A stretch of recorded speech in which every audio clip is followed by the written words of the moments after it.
I'm here with Jack Kruse. He's a kind of a controversial character within the whole paleo community. He really likes to piss a lot of people off with what he says. He's a highly intelligent guy. It can be kind of difficult for me to even read his blog posts because some of it goes so far over my head with my understanding of cell mechanics and quantum physics. So I'm here with Jack. I'm going to ask him some questions and just see what he wants to talk about.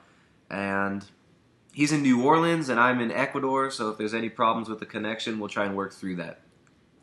There you go. Hey, Jack. How's it going, man? It's going well. A little bit hungover. It was my anniversary last night, so we had an interesting night. It was a lot of fun. Congratulations. How long have you been married now? 18 years. Wow. So it was a good night. It really was. Although we don't usually stay out that late, but it was fun. It was nice to go out and spend some time with some people and just kick back and let it hang out for a while. That's awesome. So maybe we could start out and talk about Jack is actually a neurosurgeon, and his understanding of nutrition, the body, the brain, goes far beyond what most people use as their lens of analysis within the paleo community, which I think is why he's so important and he has so much awesome information. So maybe we can start out, something that I've been into lately is a ketogenic diet, high-fat diet. I find that I feel great on it. I get more mental clarity, and as soon as carbs were out of my diet, hey, stop it! Two pit bulls barking. You know what it was? As soon as you mentioned carbs, he got pissed off. He got mad. So one of the things I've noticed too with a ketogenic diet is I'm a little bit more chilled out and less frustrated, and my threshold for frustration is a lot higher than what it was before. But I read a blog post from you about why most people do the ketogenic diet wrong, and you got me wanting to instantly eat more fish, oysters, and stuff like that. So maybe we could talk about that blog post and why most people are doing it wrong. Yeah, I mean that's actually a good place to start because I think when you started off and said I'm controversial, I don't think I'm controversial at all. I think the real issue is that the scale that I operate at is the scale that everybody else in paleo needs to operate at, and they don't. And the problem is they're focused in on macronutrients. Macronutrients don't matter because I keep trying to get people back to opening up a damn book and look at the input to mitochondria. What is it called? It's called electron chain transport. It's not called protein transport. It's not called carbohydrate transport. It's called electron chain transport. So when you do ketosis, what is the whole point of ketosis? Ketosis provides more electrons per unit density than carbohydrates do. So then when you think about it as a physicist, you say, okay, if I got more electrons coming in, that means that I have more current flow and I also have a higher magnetic field. And see, that's the key point in terms of how a mitochondria works. You want as high electric charge as possible, and you want as big a magnetic field as possible, because what does that do? It contains what I call the ionic metal plasma in us. And most people, probably prior to my current blog post, which is called Tens Gritty 6, didn't understand that we actually have an ionic metal plasma in us called protons, H+. When you strip the electron away from the proton, you're basically creating, a metal plasma. Hydrogen acts like a metal plasma, and people fundamentally don't understand this. So I'm trying to get them to understand you need to have a strong electric and magnetic current to contain what's in the mitochondrial, what's inside the mitochondrial matrix. And we use that to generate huge amounts of power everywhere in our body. And when we started talking earlier, you said to me, hey, I'm a neurosurgeon and this and that. And I told you that I have been fascinated from the time I was probably 2 years old about how the human brain works. And it's been my life's job to figure out fundamentally how it works. And the brain has more mitochondria in it than any other organ in the body by far. It's not even close. So I think fundamentally, when I was younger, I realized that I had to know everything possible about how mitochondria work in order to truly understand how the brain works. And it doesn't take very long for you to figure out that when you look at the input of mitochondria, it's electrons. That means I have to scale out of biology, out of macronutrients, right to physics. That's the reason why I got the connection right away. The output of mitochondria happens to be water and actually oxygen. And, when I went out to LA to give the talk, a couple of weeks ago about the output of the mitochondria, I think people were kind of shocked when I gave the talk and said, I've never actually thought about mitochondria from this fashion. I said, well, look, guys, this is the key point. We can create biohacks in order to understand fundamentally how these things work, so we don't have to have these arguments that we do in the ancestral health community. And that's why when you said earlier, I kind of chuckled. I don't think I'm controversial at all. I think what I'm trying to do is fundamentally get people to understand why ketosis matters and why it's important that it has to be tied to DHA, because the only way we deliver DHA in the human body is on red cells, meaning our red blood cell mass. And when DHA is in that SN2 position, that's the middle carbon of the glycerol backbone, it becomes paramagnetic, just like oxygen. So everybody knows, it's not controversial, that oxygen is used for tissue respiration. I think everybody who's going to listen to this podcast doesn't think that's controversial. But here's the irony. They don't realize that DHA also has to be paramagnetic, just like oxygen, to get into the tissues that have the most mitochondria. Can you please explain what paramagnetic means? Yeah, that's simple. Magnetic means that a chemical, an atom, any bit of matter is very responsive to a magnetic field. So let's scale it back to what we talked about earlier. Why is ketosis fundamentally important? Because the more electron current that goes in by Maxwell's laws of electromagnetism, the higher the magnetic field, and it's at a 90-degree angle to the current. So if you kind of think about a mitochondria, like close your eyes, you can see these little electrons coming across this way. Then at the fifth cytochrome, called the ATPase, we have this thing stuck up just like that, okay? And up here by my fingers, there's this rotating head, okay? Anything that rotates also makes a magnetic field. So this magnetic field goes up and down based on the current of flow, okay? That's how the system is designed to work fundamentally. So when you eat carbs, you're not having what we call a high electron flow. What's the other part of the equation that can screw mitochondria up? Hypoxia. Like when you have low oxygen tensions, it also means that you have a low amount of current or flow. So when that happens, you can't preload your cell membranes, your red cell mass, your brain, your heart, with any DHA or oxygen. That's why hypoxia, again, going back to the fundamental part of things, that's why hypoxia is not controversial. But no one has realized that the other side of the equation is actually how we get DHA into the brain and in the heart. And the two organ systems that have more mitochondria than any others is the brain and the heart.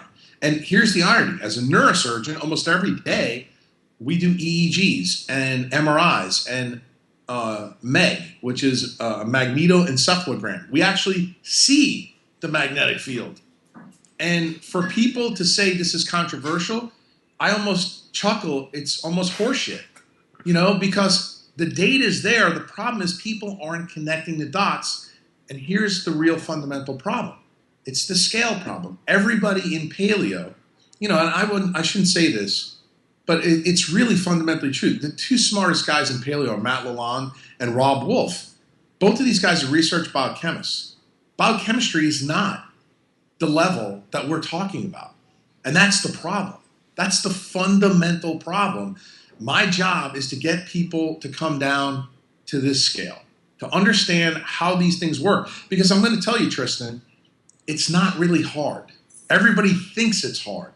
But I just explained to you in like 15, 20 minutes really what the purpose of the inner mitochondrial membrane is. It's an electric current to generate a big magnetic field so that you can deliver DHA and O2. Now, I would challenge anybody who's listening to this to go on Google and pull any paper and see almost every single paper you'll find shows that when DHA is added to the diet, people tend to do better.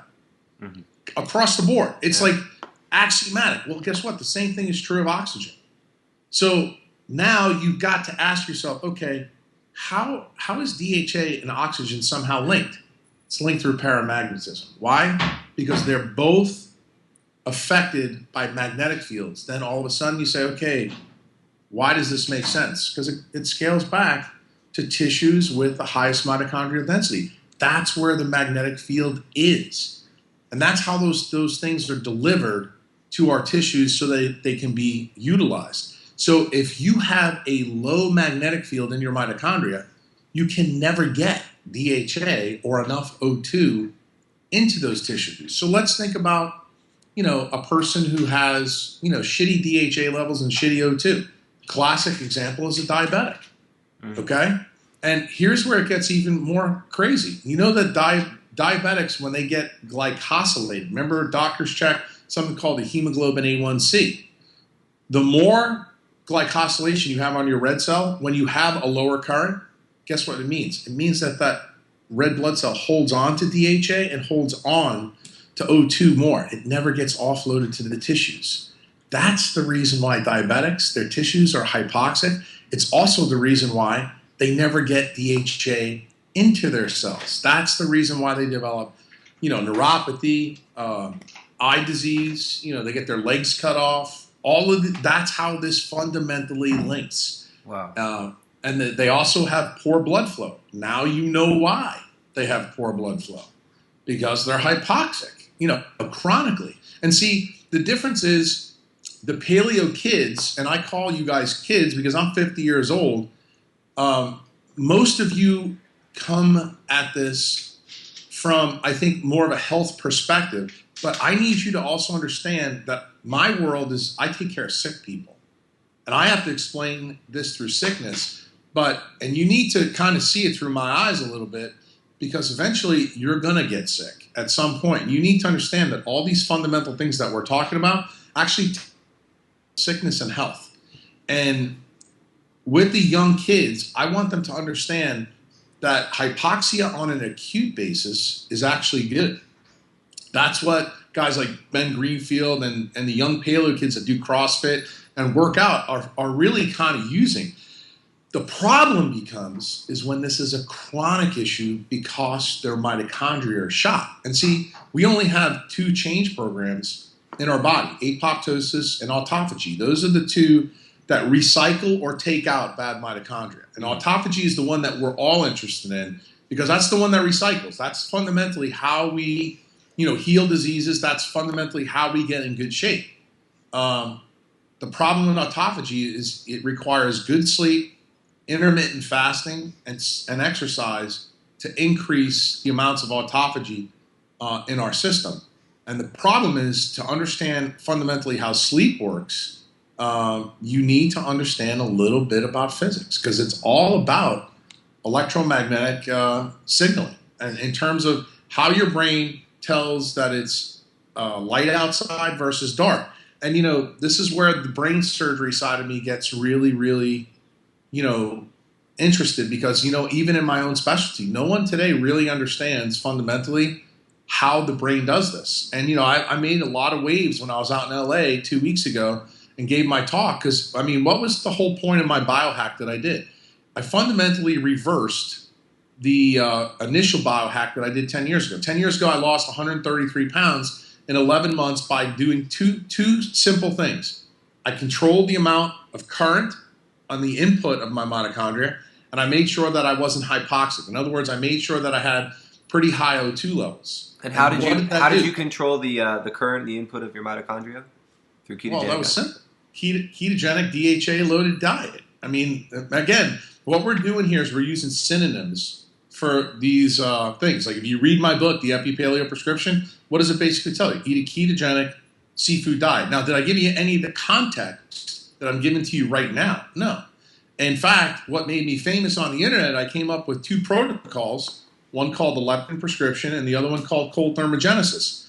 Those were synonyms for what I just told you. One was for how do you control light, and meaning the leptin prescription was all about light and electrons. And cold thermogenesis was actually how you increase your magnetism. Now, if I would have told you that 4.5 years ago on the internet, you know, I would have lost you at hello. You're like, this guy is absolutely crazy. So I used things that I knew that you guys knew, okay? And I gave you simple steps for you to follow. And when people follow, they're like, wow, this really works. So obviously the next question was, okay, Jack, tell us how this works. And that's where the story got really interesting. So that's where we got into the physics. I think with a lot of people, I think a lot of it comes down to the language that you use can be quite confusing to some people at the very beginning until they realize what these terms are actually referring to. I thought that was great, the way that you defined all those terms. It just, so many things clicked in my mind, and I mean, it was just like, there were moments, when you're talking about the mitochondrial density in the heart and in the brain. Well, they say that the heart is actually controls the magnetic field around your body, and the brain as well is so. What's that? But you know why? I want you to think about this, because since you are connecting dots, this is important for you to hear. Remember, your heart, everybody in medicine thinks your heart's a pump. Your heart's not a pump. Your heart is the giant magnet in your body. There you go. Yeah, that's what I was visualizing. That's what I was seeing. Right. And what it does, it actually is filled with a paramagnetic substance, which is blood. Okay? That paramagnetic substance, when it goes up into your arteries in your brain, it actually creates its own little magnetic field that allows you to do different things. Like, for example, if you open up a neuroanatomy book right now and you look at the circle of Willis, you'll see there's blood vessels that surround your pituitary gland. That's where all your hormones are made. Mm-hmm. You know, everybody, like in ancestral health and functional medicine doctors, always talk about hormones like they understand it. They haven't a clue about what they're talking about. And the reason why is because that paramagnetism in the blood, if it's not appropriate, you can't tap the compound pharmacy in your brain. That's fundamentally why so many people today have hormone problems. It's not because they're not making the hormones. The hormones are there. You can't unlock the key because you don't have enough magnetic force in your body to do so. So basically, that's the key. So without a healthy mitochondria, you're basically your blood and your all of your organs are not even able to magnetically connect to the materials and bring these materials where they need to go. Okay. Absolutely. See, you got it. You got it right away. And I don't know, you know, when you started, you know, posting on the Facebook page, I don't know if you remember, we got into a very interesting discussion. I think it was last week, but I want to talk about it here because since people who are in the paleo community, the low carb community, will really be interested in this, and this is not really meant to call anybody out, but it's a teaching point. Ben Greenfield does lots of crazy stuff in terms of endurance exercise. You look at him, then you look at a guy like Jimmy Moore, who Jimmy's had lots of struggles. Well, why can Ben do some of the things that he can do and Jimmy can't? Why can't Jimmy get his body comp where he wants it? Why does he have trouble with fertility? And Ben, you know, keeps pumping babies out and he does all this crazy endurance exercise. Yeah. Here's the reason, Tristan. Ben's got great redox potential. He's got great autophagy. He's got great mitochondria. He can constantly recycle. Jimmy can't. Why does Jimmy feel like he can't eat carbs? Because he's right. He can't eat them because he's trying to increase the current of flow, but he can never get his magnetic field up. Why does he have a problem with fertility? Very simple. He can't tap testosterone in his pituitary gland because his blood isn't paramagnetic enough. And it's not, you know, as much as I go after the paleo guys about certain things, I also need to go after the low carb people because they're fundamentally wrong too. They don't realize why they're wrong. They understand that eating fat and being ketogenic constantly is a good thing, but they're missing the magnetic side of the equation. Why? Because their mitochondria are so bad, they can't recycle them. And that is the problem. And that's where they need to fundamentally understand the other side of the equation. And I'm trying to meld this information for like Ben's community and Jimmy's community so they get it. And the thing is, I don't think by being agreeable, I'm going to be successful. So I'm controversial by design. Yeah. Because I got to get people to think. And I think when people begin to think and they start to say, this makes a lot more sense, that I need to start thinking about food as electrons, and then I need to think about what's inside mitochondria as hydrogen protons. Like what I told you earlier also isn't controversial. You can open up any damn biochemistry book and see that the inner mitochondrial matrix is loaded with hydrogen protons. Well, Tristan, before you met me, how much did you really know about hydrogen on the periodic table? How much did you know about what makes hydrogen the rogue element on that table? You didn't. And see, that's the problem. The reason why we're never going to fix the world is because we're on the wrong damn scale. And that's the key. The key is I got to get you to think about that scale and then have that time for reflection to go back and say, I need to start to think about this a little bit differently. Then you'll start to see some of the method in my madness out there. All these blogs that I've written, like,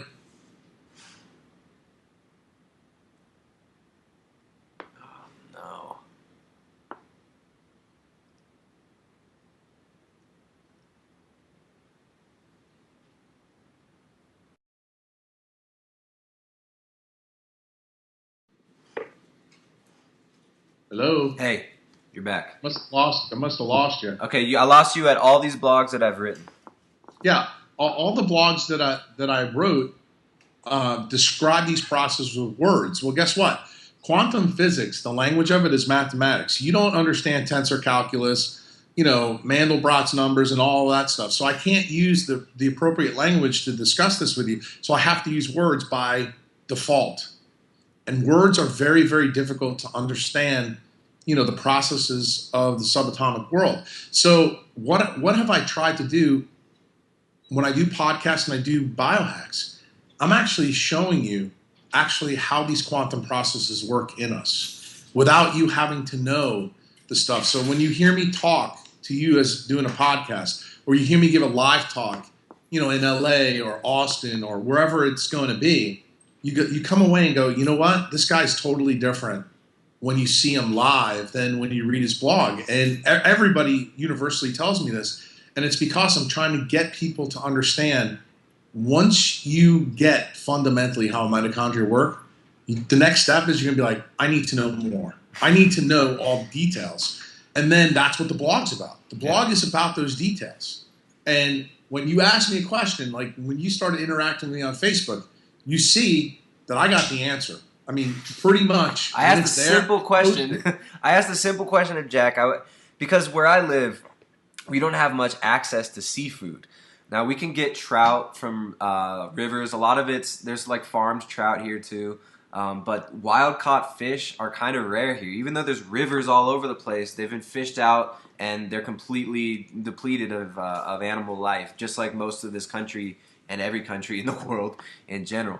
Now, I can get seafood, but it has to be trucked from Guayaquil, which is on the coast, which is about a 12-hour drive to here. And I don't know if it's refrigerated. I don't have the balls to even start like messing with this seafood that I can get in these markets here. Like there's clams and I haven't seen oysters in there, but there's shellfish. But I don't know, man. It's just the distance that they have to travel to get here. I don't know if they're going to go rancid. Some of the fish looks okay, but I haven't had the guts to like dive into it. So I have access to like canned tuna or polyunsaturated fat soaked. Well, you got to realize something though, that you have an advantage of just thinking about your situation and what we've already talked about. You live in an environment that's far better than everybody listening to this podcast. Right. You're not in an EMF hellhole. And see, here's the thing that I'm trying to teach people. The more you live in an EMF hellhole, the more DHA and oxygen you need. So you need to understand that your conditions of existence actually may suit you pretty good. So some of the things that I would tell you, your context are far different than my own. Yeah. I mean, that's fundamentally why I left Nashville and I came down to the Gulf South, here in New Orleans, because I can get boatloads of seafood constantly and I can eat them constantly. to help offset the risks of my day job. Yeah. And my day job is a real problem. I know what I do. People in LA ask me, why do you continue to do it? And I said, you guys don't realize that I'm still a doctor. I can affect people on a fundamental level, one-to-one. I can't do that like when we're talking, over the internet. I can change you by sharing my thoughts and my electrons with you and getting you to think, but then I need you to go out and talk to 1,000 other people to do that then. But that one person that's there, I can physically interact with them literally in 15 or 20 minutes or through surgery in 45 minutes to an hour and completely change their life. I mean, fundamentally change their life and put them on a track that they never saw. And I can explain it to them very simply. I just tell them to drink water, turn the damn TV off, and eat DHA. And you know what? Most people don't have a problem with that. That's why I kind of chuckle when I talk to guys like you, because it makes me really laugh. You guys don't get me, but the story's really easy. It's not hard. Everything I'm telling you is not hard. And when you finally realize what I'm saying, you're going to go, damn, this guy kind of figured out how mitochondria really work. And it isn't hard. The problem is all of our modern beliefs are subjugating how our mitochondria work. We're doing everything possible to screw them up. And that's what I got to get you guys to understand. Once you understand fundamentally what I'm saying, then you start to realize food isn't the most important thing. It's your circadian biology that is the most fundamental issue. Once you fix that, then you start adding the foods. And this is where, I get on the Jimmy Moores of the world, because carbohydrates aren't bad. We're designed to eat them when light cycles long. Why? Because what does light fundamentally do to our protein polymers in us? It uncondenses them. When we sleep, the magnetic sense in us is higher. It condenses us more. We don't have awareness. We don't have consciousness. We don't have life that we both know it when we sleep. Okay? Life exists in the sliver of us being slightly uncondensed. What do carbohydrates do more than fats? They uncondense us the most. That's the reason why carbohydrates are associated with fertility and different things like that. The problem is the dose makes the toxin. And that's what people don't understand. We're only designed to have this at a seasonal approach. Now, you're really lucky. You can clearly have higher carbohydrates than most of the people probably listen to this podcast because you're on the freaking equator, dude. Right, fruit grows here like year round. Right, and that's the point. Everybody has always painted me with this brush saying, oh, I'm a low-carb apologist. No, I'm not. I'm one of those guys that will tell you, you can eat carbs as long as you do it when the light cycle is appropriate. And here's the problem. I'm not just talking about the freaking sun. I'm talking about the blue light that's in your environment, because blue light destroys DHA. So the more blue light you got, the more you have to do right. And that's the fundamental problem. That's part of the reason why, I listen to some of these paleo people, like Jimmy Moore, Nora, Gagaudis, Rosedale. Yeah. Look, they get the story right about ketosis, but they don't have the story right about DHA because they don't understand how DHA works. DHA is designed by evolution to take light, turn it to an electrical signal in our brain. That electrical signal in our brain gets transmitted from the neocortex through the CSF all the way into white matter tracts, out distally to your mitochondria and tissues to be turned back into what?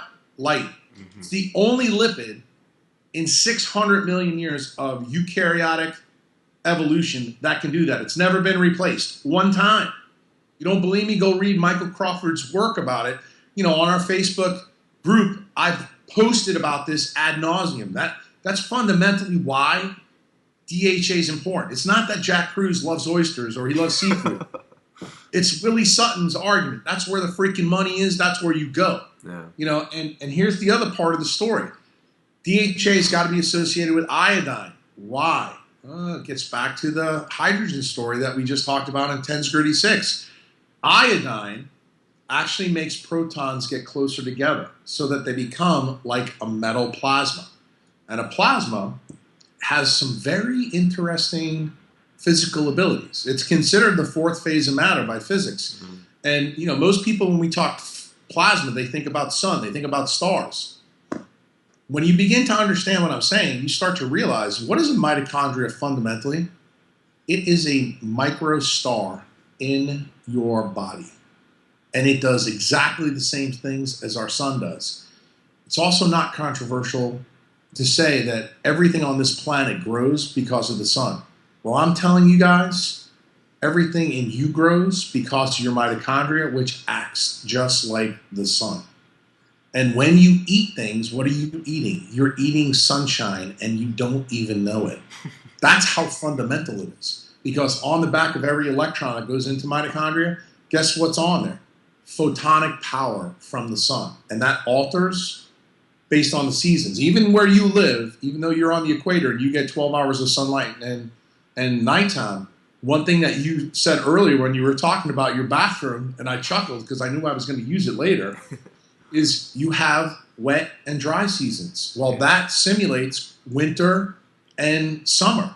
And that is still transmitted to your mitochondria, even at the equator. I don't have a problem with carbs as long as you got strong photonic power, because what do photons fundamentally do? They actually recondense matter. People don't realize that how we wake up fundamentally, it starts at 4 a.m. every morning. Cortisol is released from our brain at the paraventricular nucleus. What cortisol does, it takes collagen, the triple helix of collagen, and unwinds it. When it unwinds, it releases water, okay? When that water is released, it stretches the neurons, the glial cells, that interspace. That wakes you up. That stretch is fundamentally why we wake up. So what fundamentally reties collagen back together? When you go out in the morning sun and you get the photons re-zip collagen so the water rebinds. You're designed to do that over the whole day. Then what effect recondenses you further? Nighttime. When the sun is gone, that's what melatonin does. Melatonin acts as the major magnetic force in your mitochondria. And what turns melatonin off? Again, not controversial. It's light. Light turns it off. See, this is how your brain fundamentally works. The whole story is about unfolding and recondensing matter. Basically, when you think about proteins in your body, that's the reason why DNA and RNA only code for proteins. It's about uncondensing and recondensing matter. So it's basically it's like breathing. When we breathe, we're releasing and intaking. And guess what happens? I want you to think about nighttime now. How do mitochondria fundamentally work at night? You're designed to have high oxygen tensions, and you're not eating because you're sleeping, right? Mm-hmm. You're taking your fat stores, breaking down free fatty acids to make what? Shitloads of electrons. So think about what we talked about earlier. How do you fundamentally fix a mitochondria to get to autophagy? High levels of oxygen, because that's the output of mitochondria, and boatloads of electrons from fats. Mm-hmm. You're designed to be ketogenic every single night to get into autophagy. Autophagy is a story about ketosis. That's really what it's about. That's how you rebuild sleep. Okay? Why does intermittent fasting work? For the same damn reason. Why does meditation work? Same damn reason. Most of those guys up on the top of a mountain, they don't have to eat, but they're breathing really well. Meditation is all about O2. What are they doing? They're increasing their magnetic sense by controlling oxygen. Mm-hmm. Okay? And they get thin because they're demolishing all their free fatty acids to fix their mitochondria. That's fundamentally how this shit works. And they're eating mostly rice and carbohydrates there too. And they're still able to, yeah. But think about what they're doing. They're doing a biohack that you guys don't even realize. Mm-hmm. Because, when people say meditation, they start talking mind-body bullshit, and it's not. There is no mind-body connection, okay? It's built into us, okay? The O2 is designed as the major output for mitochondria. So every time somebody says meditation, I smile and say, you can call it what you want, but that is the input of how your mitochondria work. Anything that increases O2 tensions helps magnetic sense in your mitochondria. that also means that you'll be able to deliver payloads that are all of things that are paramagnetic, which is what DHA is. And what did I tell you before? DHA is how we turn light to an electric signal back to light. Now, let's talk about one set of neurons that are the most important. If you don't get that payload delivery to your suprachiasmatic nucleus, can you tell the time of day? Nope. And that's the problem. Remember, the pace setter, or the circadian pacemaker in our body, is the suprachiasmatic nucleus, which sits right above, your optic chiasm behind your eyes. It's almost in the geometric center of your head. I mean, I've operated on it many, many times. You need to understand, if you don't have DHA in there, you can't take the light signal from the environment and turn it back in. And when this happens chronically over time, you develop massive problems. If you don't believe me, the best biohack, let's go look on the NASA website and see all the side effects that astronauts that are in the International Space Center get. They get optic nerve atrophy, they get cerebral swelling, they get all the signs and symptoms of people who have type 2 diabetes, except it happens in a very short period of time. Why? Because every day they're up there, they see 19 sunrises and sunsets. Mm-hmm. They're in a microgravity environment. They are totally disrupting. Wouldn't the gravity also help hold their mitochondrial density in? So are they just unraveling the whole time they're in space? Stop for a minute and think about what we talked about before earlier. What did I tell you is about life and sleep? Condense. Use the word condense. Mm-hmm.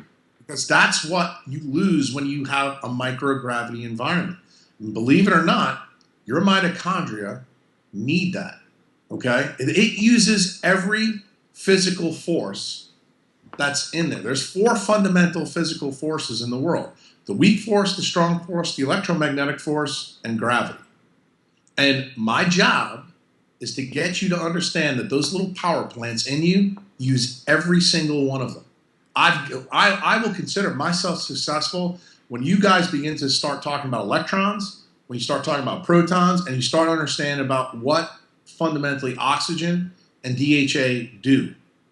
Because when you do, then all of a sudden, I stop being controversial. I stop being crazy.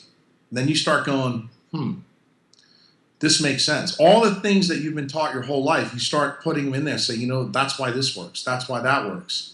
And then all the crazy things that my profession can't explain right now becomes explainable. Mm-hmm. You can begin to understand actually how MS happens. I wrote a blog post about MS, not more than a month ago. We've got a famous paleo doctor, Terry Walls, who, to her credit, she's done amazing things, but she's only got part of the story right. And that's why she hasn't reversed her disease. She even got up in front of the paleo community and said, I haven't reversed my disease, but I'm way better than I was in 2007. And I was standing in the back of the room, clapping. It's awesome. But guess what? We need to take it further. What's this part of the story she's missing? In her ketosis, it's not all about green leafy vegetables and nitrogen. The other side of the equation is she doesn't have DHA right where she needs it, which is on those cell membranes where her white matter plaques are, that every neurosurgeon or neurologist can see with an MRI. Wow. And I need you to understand how to get rid of those white matter plaques. It's very simple. That's where she's leaking light. MS is a disease of leaking light. And when you hear that the first time, you go, damn, that's crazy, man. It just doesn't make any sense. I've never thought about MS like this. Well, I'm going to teach you a little bit about the sun. Do you know that the photons created in the sun, sunlight, take 100,000 to 1 million years to get out of the core throughout the corona and come to us? What contains light? Electric fields and magnetic fields. The exact same 2 things that are in you. And there's light in your mitochondria. Why can't you see it, Tristan? Because it's heat, and you don't have infrared cameras in your eyes. But you know how you know I'm right? Every time you get cold, what do? You shiver. And you know that uncoupling happens. Okay? So there is light in your mitochondria, and it's designed to be contained. When you leak too much light, you get lots of diseases.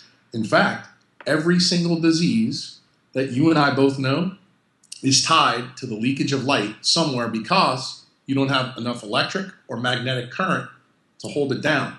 And I'll challenge you, again, open up that biochemistry book. Everybody knows that there's 2 cell membranes on a mitochondria. You want to know why? Because you need to have boatloads of control over those protons and that light inside your mitochondria. That's the reason why there's 2 membranes. There's an inner mitochondrial membrane and an outer mitochondrial membrane. What do membranes fundamentally do in the body? They are huge supercapacitors that hold immense amounts of charge. And people don't understand how important that is, because the inner mitochondrial membrane is only 4 to 5 nanometers thin. The thinner it is, exponentially raises the current up. And guess where DHA is designed to be? On that damn membrane. That's the key. And if it's not there, what did you just do? You just short-circuited the entire system. And you leak what's inside that mitochondria out at a far greater rate. So if DHA is not there, there's nothing else that can even take its place. It's just no. Yeah. And you know how here's where you need to read. I don't want you ever to take anything I tell you as truth. I'm always going to point you to where the information is. You go read Michael Crawford's work about DHA. It's never been replaced one time in eukaryotic, since the Cambrian explosion, one time. Every single eukaryote on this planet uses DHA. We happen to be the mammals that use the most. But you go all the way back to a slug, or a mouse. They have DHA in them too. Why? Every single eukaryote on this planet uses DHA to take light, turn it into an electric signal, and back to light. So basically, maybe that's why it's never been replaced, because it's far easier to make DPA or some of the other lipids. DHA is extremely difficult to make, and that's the reason why it's reserved. When we eat seafood, most people think that we break DHA down. Not true. We actually do not use it as a fuel source. That's another kind of. It's almost kind of like when I started teaching people about the paramagnetism of DHA a couple of months ago on my site. I said, look, guys, you start looking into the magic of DHA, you're going to find a lot of really unusual things about this constructed 3D molecular array. I mean, it's got cloud.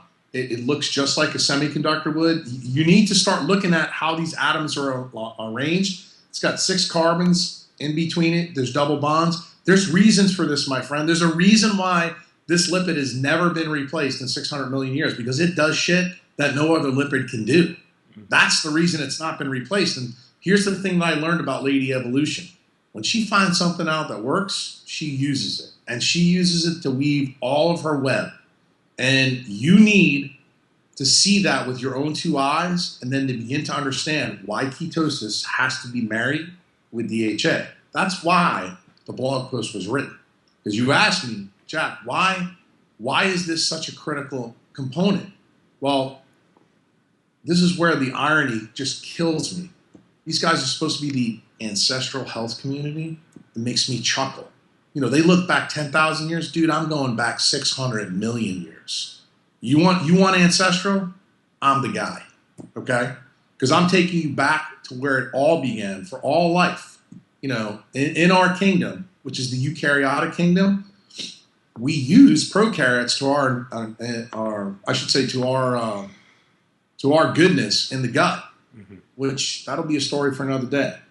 But you guys need to begin to understand how incredibly important DHA is to life.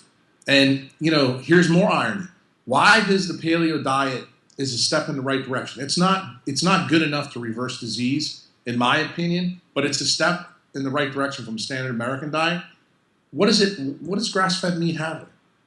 They say it has higher levels of DHA. Boom. So why am I so goddamn controversial? What I'm saying to you is you don't get enough eating a cow. Simple. You get a shitload more when you eat oysters. Mm-hmm. And if you don't believe me, this is the irony.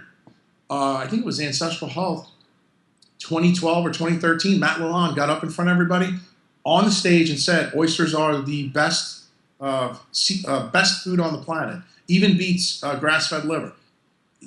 You think that would have got people saying, that's kind of interesting. Why are we talking about bacon and not talking about oysters? Yeah. And they're not. And here's the problem. This is where I have to be controversial, because the two guys leading the charge, they're not giving you the right information, dude, fundamentally.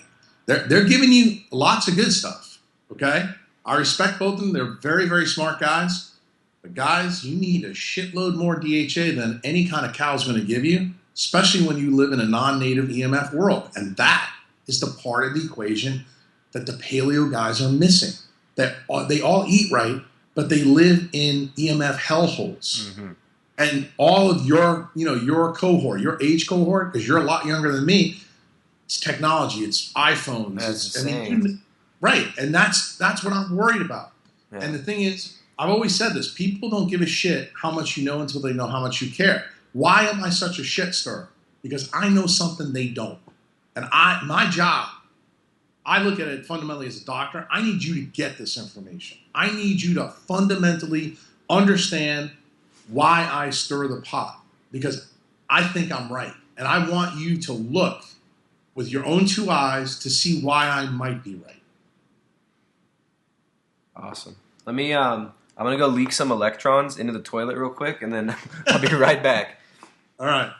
Well, I was going to tell you something this is actually probably more for your personal information, just so you're correct. What you do when you urinate, you're getting rid of unstructured water. You're actually getting rid of water in your body that has poor hydrogen bonding network. That's what urine fundamentally is, just so you know that. It's really not electrons. It's actually, you're ridding your body of bad water so that you keep the good water in. And if you read the current blog post, there's a thing in our brain called the choroid plexus.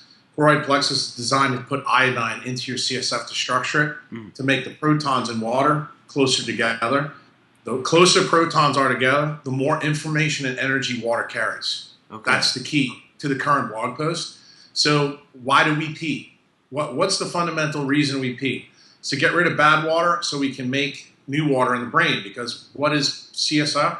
CSF is an ultrafiltrate of our plasma, which is why Dr. Cruz drinks spring water constantly.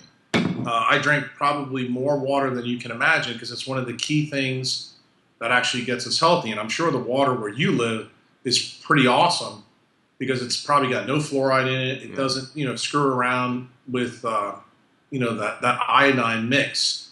And it's really, really important for people to understand the details. And I tend to be a pretty detail-oriented guy. I don't want people to keep believing that, what I was taught in medical school. I have to be honest with you.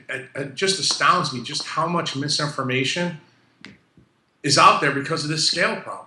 I think medicine's going to be changed when people really understand what I'm saying. And when you begin to understand that this is really a scale problem. We're at the wrong scale. That's why we got a lot of the information wrong. And it's not because people don't care. I can tell you, the people in my profession absolutely care about people. I work with people every day who don't know what I know, but I can tell you this, they're doing their best to try to help people get better. Yeah. But, when you got the wrong scale, you give the wrong information. That's what pisses, guys in your age group off. But I want people to understand doctors aren't bad people.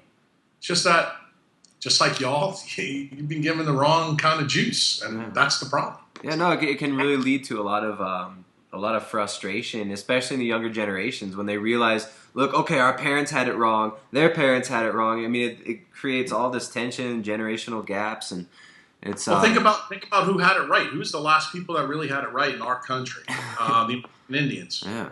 The Indians did, and what did we do? We pretty much took them out of their environment. Yeah. Your story. That's why I chuckled. Your story, leaving Santa Cruz and then being in Ecuador, I just smiled because, dude, that was the biggest benefit that you could have done for your family and yourself. I wouldn't have had a family. All right, the way things were going, where I lived before in California, we were so freaked out and so in a state of such a negative mind state about the world that you develop when you start to look around and you don't have a solid base to stand on, and you realize everything you've been told is a lie. And then you start looking at the world around you for what it really is, and it can become daunting. It's almost better to stay in that bubble of illusion for your mental health, unless you're going to go all the way and do what you have to do to alleviate the what's going on in your life. I kind of like what you just said there, and I'll tell you why. Because I did the same thing. I picked up my neurosurgery practice and moved it. And let me tell you, no undaunting task. This was my wife's eyes were like this big when I told her this was going to happen.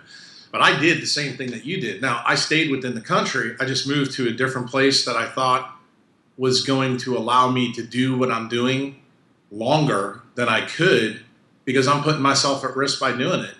And those are the moves that people don't want to hear. Just like you said, staying in your bubble. You know why I scare people? You know why I think I'm controversial? You know why they're trying to ostracize me and do the stupid shit that they do?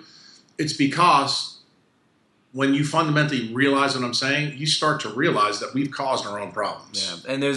Yeah, it's a huge issue, and it is one that's really hard. I remember my first 18 months of my transformation when I realized that I spent 40 years of my life learning everything that was probably wrong. It is the biggest frontal assault to your frontal lobes that you can ever imagine. And as a neurosurgeon who's a pretty smart guy, this was a really tough pill to swallow. I mean, probably the toughest pill that I've had to swallow in my entire life. Yeah. And that's the truth. So it doesn't bother me at all that I'm controversial to you guys, because you're kind of getting that little flavor from me. And that's why I tell people on my site, or members on my site, you gotta learn to live with your discomfort, because your discomfort is ultimately where your successes are going to be found.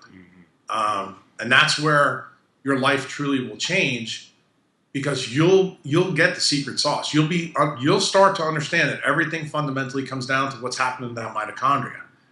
And once you understand mitochondria, dude, you have the keys to the kingdom. That's the truth. So I've got a few. I mean, I know any question I ask, it's gonna take quite a while to get through the answer, because the questions that I have, the way that you think and the way that I think are very similar, but they're also very different. Like when you go off on your mitochondria and you're talking about physics, it'll set me off onto like philosophical tangents, and I've got all kinds of connections that get made. That's why I love talking to and listening to you, because most people they keep it at such a repetitive, basic level, and they're not really considering the greater implications of things. So right. About technology. Everything's connected. Just remember that. Oh yeah, everything. I mean, in quantum physics, everything is connected. In every spiritual tradition of the world, everything is one substance being expressed. So that's part of the reason why when I hear people talk about mind-body connection, it just makes me angry. Right. It's like, this is my mind. This is product. Exactly. And that's the whole point. That's what a plasma is all about. When you fundamentally look at physics, it's a phase of matter that we're all made out of, but none of us have realized it. Because when you look at a hydrogen proton, it doesn't look like a metal. See, when you see metal, you're looking at, I don't have anything that's metal here, but you got a chain on your neck. Yeah, there you go. That's metal. Everybody sees that that's a metal. When you think about hydrogen protons, you never think it's a liquid ionic metal. Mm. And what did I just show you in 10^6? That it is. And I showed to you using things that aren't controversial, you can Google every last one of them. I pointed out why hydrogen is that rogue element on the periodic table. And it's the one element that uncondenses matter. And here's the crazy thing. Now scale it to Rob Wolf and Matt Lalonde's world. What are all carbohydrates, all lipids, every single thing that those guys study have? They have carbon, hydrogen, and oxygen. Hydrogen's everywhere, dude, and people don't realize it. You need to begin to realize what it's doing in you. And when you do, then you start going, boom. Your head just explodes with, I got it. Now I'm really beginning to understand how this stuff really works in us. I just got to get you to that scale. If I got to piss you off, if I got to make you uncomfortable, I'm cool with it. Yeah. That's the best way to wake most people up, is you got to kind of shake the cage a little bit. So technology, obviously there's a lot of problems that are associated with it, but it's also increasing our ability to share knowledge, to transfer information. So that's something I think about all the time. And you have a blog post and you talk about certain diseases and viruses being basically advanced genetic communication methods to transfer information between genes. Technology is really fascinating. It's kind of a tool that can give us, it has the power to enslave us, or to free us from that slavery at the same time. You talk about non-native EMF a lot, constant exposure to blue lights. I mean, our cells are being microwaved by things like Wi-Fi, Gwen tower, cell towers, smart meters, and I mean, that's just like the small things. Right. So there's an aspect of technology that seems to almost behave like a virus with us as the host. It's almost like a behavioral virus that kind of corrupts our integrity to reproduce, much like, you know, drug addictions or, you know, other behaviors like homosexuality would, you know, it impedes the ability of an organism to reproduce. So how can we reconcile like our cultural addiction that we have to technology with our own desire to actually live our lives and be able to have children that can have viable children? Well, I mean, it's a great question, but we've already answered the question, and you may not realize it. DHA is the answer, because what really happens when the more non-native EMF we employ is we're losing DHA in everywhere in our brain. So we're losing the ability to turn light to an electric signal back to light, which fundamentally gets us right back to the mitochondria. So I would tell you that's one way, but here's the other part of the equation, you know, that I've kind of just recently started sharing with people. I have a son who's 21 years old who's much smarter than his dad. His main goal since he's been 15 years old is to figure out how to take non-native EMF and transform it to an energy source that is not going to bother us. Yeah. And here's the cool thing. The good side of technology is what we're doing right now. We're sharing electrons through thoughts over the internet. You're in Ecuador and I'm in New Orleans. We couldn't do this 10 or 15 years ago, but now we can. So you're right. This is the good side, and humans are social creatures. So I would tell you, technology is not all bad, but what we're blind to, and I mean all of us. I'm talking about my profession, ancestral health, paleo, low carb, everybody. They don't understand how technology destroys circadian signaling, and they believe that food will fix it. I'm telling you, that's not true. It's not. And that's what my last biohack was all about when I went to Pasadena. So I'm going to tell you, the more you use it, the bigger the problem becomes. And food will not solve that problem. So you have to mitigate your risks. One of the ways to mitigate them is ketosis with DHA, but I told you, it's not good enough. So that's where you have to decide as a human what you're going to do. You made the decision. You left Santa Cruz and you went to Ecuador, and you did it unconsciously. And I would tell you, your brain knew what it was doing. It knew that where you were was bad and you had to get out. Yeah. Now you're in a place where you say, okay, I got it. What am I kind of telling people, Tristan? They got to do the same thing you do. And you know what? That's a message you and I both know people don't want. It's way easier to go from a standard American diet to a paleo diet and think you solved all your problems. You know, that's not. I went to raw food. I went into like raw vegan, and that's part of what led me to Ecuador. Was okay, I can get like fruit and I get all this. You know, I mean, I was a very short period of time where I actually thought that the raw vegan thing could work, and then basically like every once in a while I'd have some lamb or some salmon. That was my favorite. My friend, he worked at a farmer's market, and he would bring us these salmon collars because they're harder to sell and package, and it's got most of the DHA in it. And we would cook these things up, and it was like we would felt good because the detoxification of heavy metals and whatever else happens when you're eating a raw vegan diet. It's like an elimination thing. You just dump everything from your body. But then I think you get to a point where it's almost unsustainable because of, you know, the lack of healthy fats in the diet and whatnot. But we would eat these salmon collars, and every time it was just like our eyes opened up. And so. Well, actually, you know, it's funny. This is a tangent I didn't think we'd get on, but I don't really talk about veganism very much. But you know, the benefit, you know, when people, especially in the paleo community, make a lot of fun of the vegans. The vegans get part of the story right. In fact, it ties directly to Terry Wall's story. The big key with vegetables is it replenishes the nitrogen in your skin. You know, that's the major effect. What people don't realize is that UV light interacts with the nitrogen on your skin to vasodilate things. When things vasodilate on your skin, you know what happens? More UV light, more IR light, infrared light get into your plasma. That's actually how you energize your blood. And see, that raises your zeta potential. Like we were talking earlier about you going to pee. Well, what does pee fundamentally come from? Well, it comes from your blood plasma.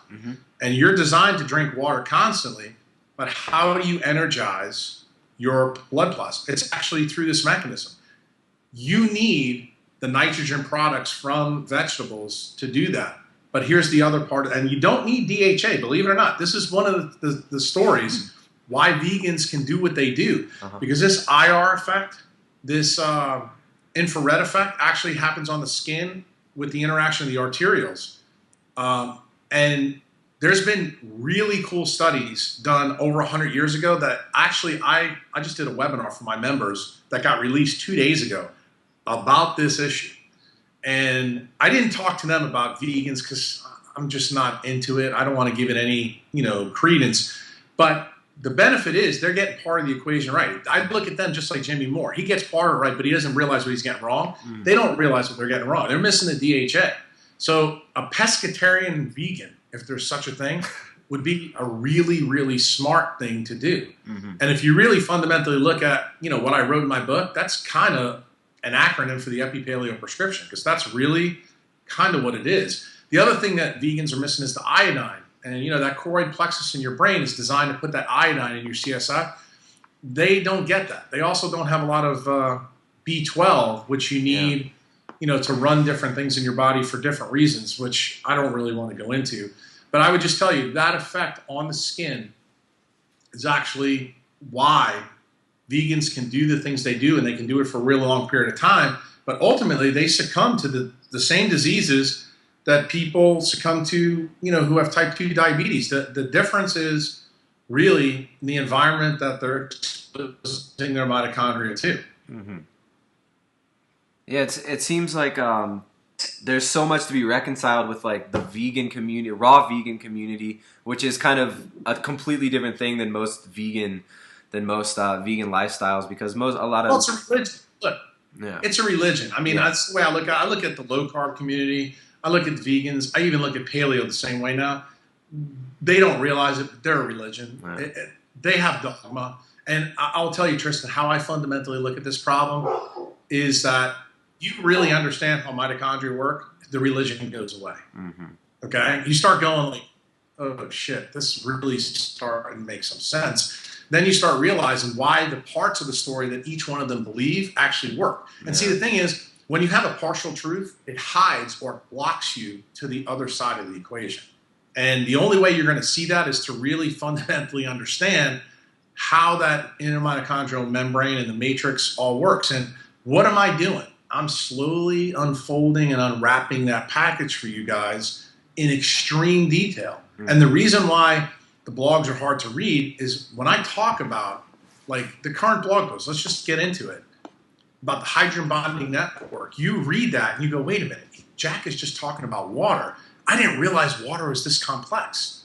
That's the point, dude. And every mitochondria in your body is surrounded by what? Water. You need to understand how that interaction and why this shit's important. Because when you understand mitochondria, dude, all the dogma goes by the wayside. Yeah, it's almost like these little sections, they understand what they understand, and it's like a ritualistic thing where they don't understand that the ritual that they're doing, they don't understand exactly what it is that's happening because of the actions that they're taking. True. That's absolutely true. And that I look at it like this. I don't think that you can fix a religious belief, dogma, by getting in their vernacular or getting in their world. That's part of the reason why I don't really bother too much with the paleo community, the low carb community, or the vegan community. Why? Because you need to understand mitochondria. When you understand mitochondria, all of a sudden, it's the quickest way to erase the chalkboard in your brain. So something that I always thought was really important, especially even when I was into the whole raw vegan thing, and something that still kind of sticks with me today, is the concern about heavy metal toxicity in our environment. No, not a big deal. That's one of the first things we actually talked about on Facebook. I asked you about what you thought about mercury in fish, and if it's dangerous to eat fish because of high levels of mercury. So let's talk about heavy metals and the exposure to like mercury and aluminum and barium and stuff like that. Do these things? It's an issue. Like when we talk in a true toxic dose, like say if you were a coal miner and you were involved with beryllium, and you get berylliosis, you're going to get osteogenic sarcoma from that. There's no doubt. But what you're talking about is the stuff that's in food, here's what I'm going to tell you. As long as your immune system is working well, you don't have anything to worry about. And with seafood especially, because I get this all the time, because guys like Kruse are out there giving misinformation to people about heavy metals in seafood. I'm just going to tell you straight up, bad seafood is still better than grass-fed meat. Why? Because of DHA. And that's the key. The key is your body will get rid of those heavy metals. Now, the people that have true heavy metal problem is because they have bad mitochondria. Because how do you strengthen the immune system? You have to have awesome mitochondria. So we're back again to the story. How do you do that? Well, the more electrons, the more protons you can control, the stronger your immune system is. I'll give you the simple answer. What is the cell that controls both arms of immune system in humans? It's called T regulator cells. Guess what activates them? The addition of electrons. So I want you to stop for a minute and realize, okay, how do we capture electrons? DHA. Seafood can't be bad, dude. Yeah. And when you understand fundamentally how this works, you begin to realize someone who's got a heavy metal issue is someone who has shitty mitochondria. What about people who have, like, I had mercury fillings, right? I had them removed. I had symptoms of. I still got, and I remember I used to be a dentist. Yeah. Why haven't I removed them? What is it? Because I'm a dumbass? No, because what I'm telling you right now is because my mitochondria are pretty good.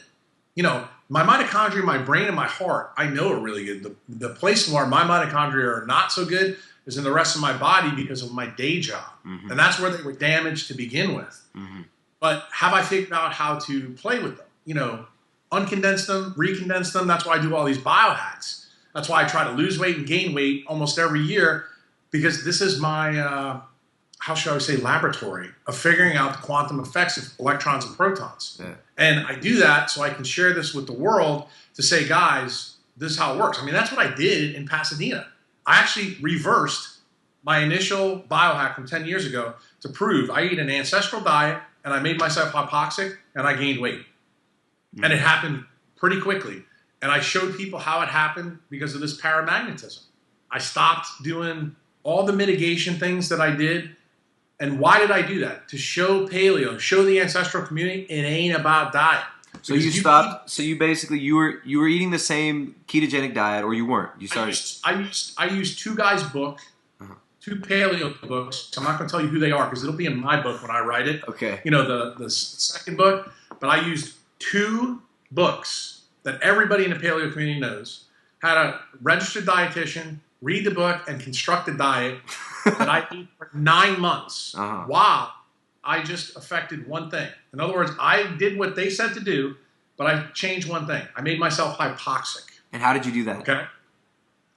Again, I'm not going to get into the details. That'll come in the book, but this is what I talked about at Pasadena. And it's easy to do. They sell masks and different things where you can make yourself quite hypoxic at night, all the way down to 15%, like you'd live in La Paz. What do you call it? Bolivia. La Paz, Bolivia. Well, I'm at 5,000 feet right now, so it's relatively well, you're living a chronic hypoxic life. That's why this is kind of really. And they cool say, and these people live long. Like there's 85-year-old dudes who walk up the mountains and carry freaking logs on. Like these guys are more fit than most people in gyms. Think about what you just said. The hypoxia is not helping their longevity, but it's all the other stuff: carrying the logs, climbing up the mountain. That stimulates what? Autophagy. They recycle their mitochondria. And the water's clean here. They don't have fluoride. There's what about colloidal silver in water? They say that's one of the benefits here. Two thumbs up. Okay. Two thumbs up. I mean, I would tell you, silver. Now, to talk about a metal that I'm advocating, yeah, colloidal silver is huge. And just so you know this, I don't know if you do know this. When someone gets a wound infection, like say if I do spine surgery on them or something. And they get an infection. Usually this is going to be someone who's like a diabetic. Yeah.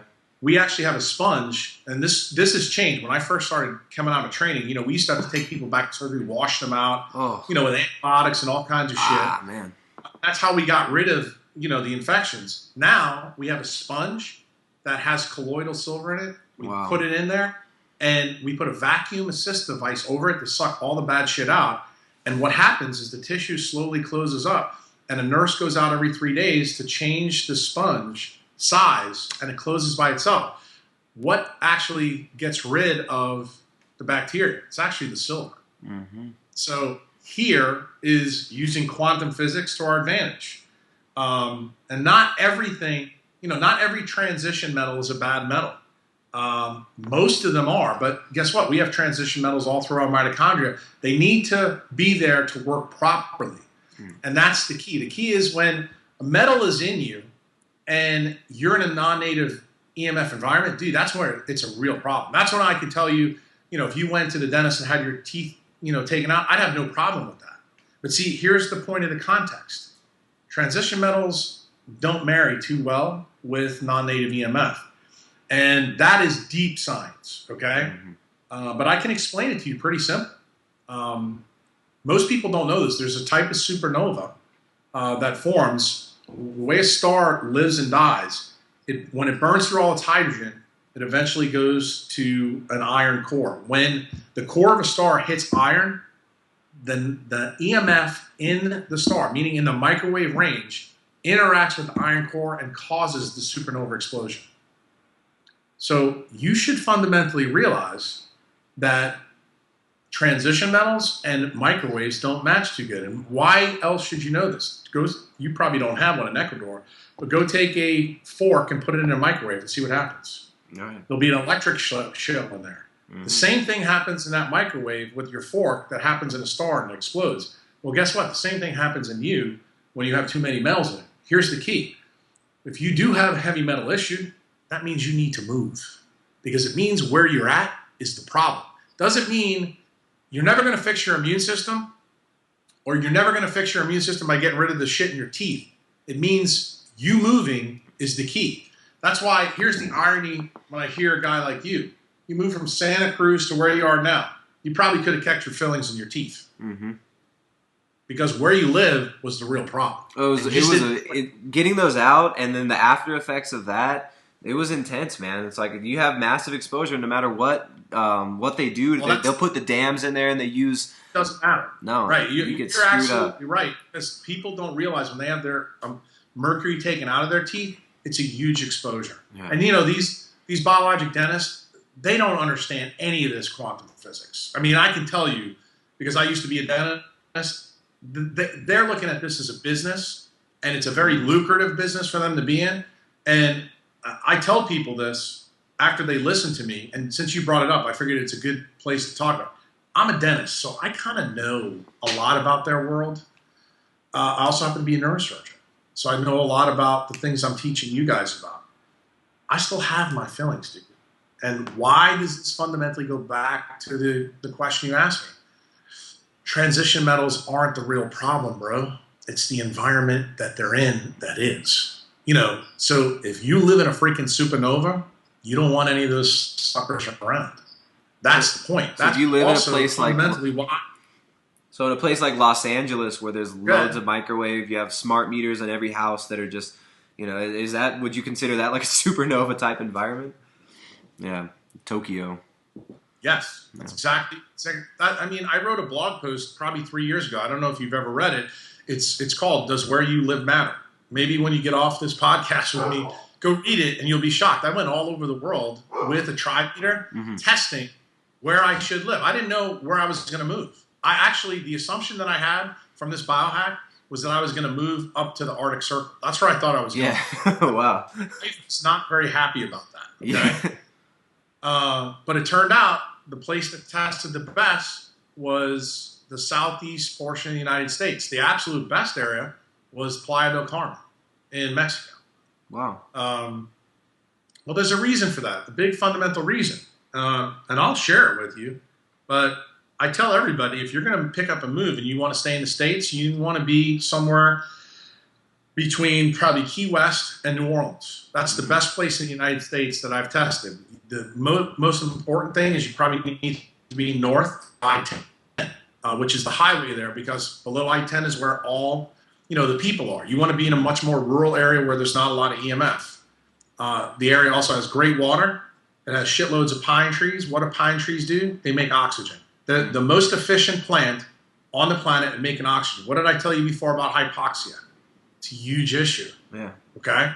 So you need to be around evergreen trees. Well, it's called the pine belt down here. Okay, if you just go on north of Lake Pontchartrain, where I am right now, dude, it's pine trees that are 100 feet tall for literally probably 600-700 miles all the way up until you get to northern Alabama. But the reason why this area tested great, 67 million years ago, the 6-mile asteroid hit the Yucatan Peninsula and wiped out the dinosaurs. Who was the two animals that survived that event, Tristan? Theropod dinosaurs that could fly, and Eutherian mammals, which is where we came from. Why is that important? Those are the only two animals that have excess mitochondrial capacity. What did I tell you that mitochondria work best with? Magnetic sense, correct? That hole in the ground puts you closer to the Earth's magnetic field. That's the reason why it's tested the best. So possibly even, there's a lot of people who live at high altitude, but these mountains here are so dense with metals and with minerals and rocks and magnetic material.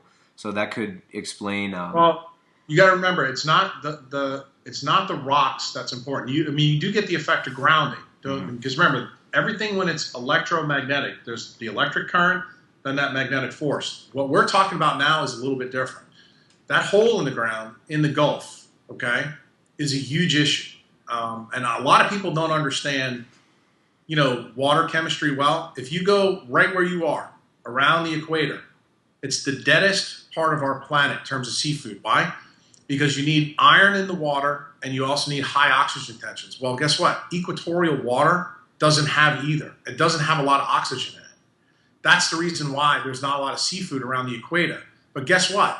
The Gulf of Mexico, anybody will tell you who lives in New Orleans, dude, there's seafood out there like you can't believe. Yeah. It grows like nuts. And guess what? The water here is 80 some odd degrees year round. Yeah. So people, they haven't put together, why is that the case? There's a big freaking hole in the ground opening up the Earth's magma core. Remember, how does a magnetic flux tube work? You have to be closer to molten liquid, not solid. There's other benefits to living on top of mountains. And that's kind of this was the book that I was given when I first changed, okay? All the stuff we talk about today, I innovated from reading this book. I was like, could this fable be true? And that's how I started figuring this shit out. That hole in the ground, though, dude, it's a huge factor. And the reason it's a huge factor is because we are animals that have more mitochondria in it than any other. And that's the reason why that area tested well. The problem is the northern rim of that crater is in the middle of the Gulf, but the closest part of the United States to it is the Gulf South. And ironically, where pine trees came from, you may not know this, but they actually came from that asteroid strike. Why? Because conifers or evergreens, they germinate with high intense heat. That's the reason why forest fires are always good for pine trees. Okay. So when the Earth was on fire after this asteroid, it stimulated these trees to grow. And why are these trees more successful at photosynthesis? Because they make oxygen. Well, what's the coupling in the system? Well, we got mitochondria. We need oxygen, right? Yeah. And the trees make it. You see how all this nature is all coupled together. And the reason I figured this stuff out is because it fundamentally comes down to what? Mitochondria. Everything I tell you, I promise you, will scale to mitochondria, and then I take it to the next scale. I wrote a blog post called Energy and Epigenetics 4. Light, water, magnetism. I call it the three-legged stool. Every single thing that I teach you guys, every single thing I say, I can scale it back to one of those things. And think about what we've talked about, in this podcast today. Have we not talked about why you pee? What did it tie back to? Water. We just talked about the hole in the ground in the Gulf and why there's so much seafood there and why it's a great place to live. That's magnetism. Why did we talk about where you move from Santa Cruz to Ecuador? Ecuador means equator. You have very strong photoelectric power. So that's light. Mm-hmm. See, everything comes together. The place that you want to be on this planet when the shit hits the fan, which is what's going on now, is you want to be in a place where those three things are in big time excess, and non-native things aren't. Yeah, it seems like the safest places to be if there were even just a simple food crisis or a magnetic field interruption that would that took out the power grid. You want to be somewhere where you can get food without having to drive a car, without having to go too far. Being on the Gulf. It's even a bigger effect than that. I almost hesitate to get into this topic, but I'm going to leave this one for you. We're already in that effect. Just so you know, the fundamental issue with non-native EMF, it causes calcium efflux in all cells. That includes plants. You know how plants germinate? By calcium. So if you're effluxing, you can't grow plants. This may stimulate you to realize why the government allows Monsanto to do what they do. Because what are they trying to do? They're trying to innovate seeds that don't use calcium to germinate. And it's really hard. That's the reason why. And scale the argument further, you write this one down because this one's important for you. You go read Elizabeth Colbert's book called The Sixth Extinction. I'm just going to tell you that you're 60 years into that extinction event and you don't know it. That's the food. We're already in a food crisis, bro. Yeah. I mean, now look how expensive it is. Well, but we've already been in it and people don't fundamentally see it. That's why, I see guys talking about, oh, don't eat wheat or this is bad and that's bad. I'm like, they are so missing the boat, they don't realize it. This story has been unfolding since mankind began to use non-native EMF. It started with, the nuclear program. And everybody in the nuclear program thought that the high end of the electromagnetic spectrum was going to be what did us in. I mean, that's what Niels Bohr and Einstein wrote that famous letter to FDR that said, hey, look, you could open up Pandora's box. Here's the key thing. No one to date, with the exception of guys like me, are pointing out that it's the low end of the spectrum of the box we opened up. And the truth is the first time the American government used radar, which is on the low end, was after we got bombed at Pearl Harbor in 1941. Ever since then, dude, we've increased the amount of non-native EMF we do because now we can use it to communicate. What you said earlier, the good and the bad. The problem is people aren't aware of the bad side of it. This will be shocking to you. Do you know what the military, the guys that were in Hawaii used to do before they went out on their time off? They knew they wouldn't get anybody pregnant if they stood in front of the radar antennas. Wow. And dude, that's published in Becker's book. Yeah. Okay? These guys, these military guys in the 40s knew that they were safe to go out and have fun and didn't have to worry about getting anybody pregnant just by standing in front of a radar antenna for a couple of minutes. Wow. That's insane. And you think about, you said to me earlier, you said, oh yeah, how are we going to fix this problem with us having kids? Think about Jimmy Moore. He's been very public about his low testosterone and his infertility. What does Jimmy Moore do all day? He's got shit on his head and he's podcasting and doing what we're doing right now. Yeah. And he hasn't a clue. But guess what? All this science is out there, bro. It's our job to put it together and connect it. Yeah. And what am I trying to do? That's what I'm trying to do. I'm trying to get the story correct at the right scale for you guys so that you understand what I'm really saying. Everybody wants to put words in my mouth to say I'm this, I'm that, I'm that. Dude, listen to what I'm saying. Absorb it, think, reflect. When you do, I think you'll begin to understand why I say the things I say. Right on. So we're at almost an hour and a half, and I could keep talking to Jack for hours if if my daughter wasn't outside waiting to come inside and take a nap. So for the sake of the future generations, I'm going to cut this short and hope we can do this again. But this is a freaking awesome conversation. It unlocked so many understandings that were just kind of on the tip of my brain's tongue before I talked to Jack, and he really cleared up a lot of stuff. So I think this will help a lot of people to understand his work and why it's so important that you do understand what mitochondria are, what they do, and what their function and the mitochondrial density of your body, how important that is. So thanks a lot, Jack, for coming on, and I can't wait to talk to you again. All right, man. Take care. Go play with your kid. All right.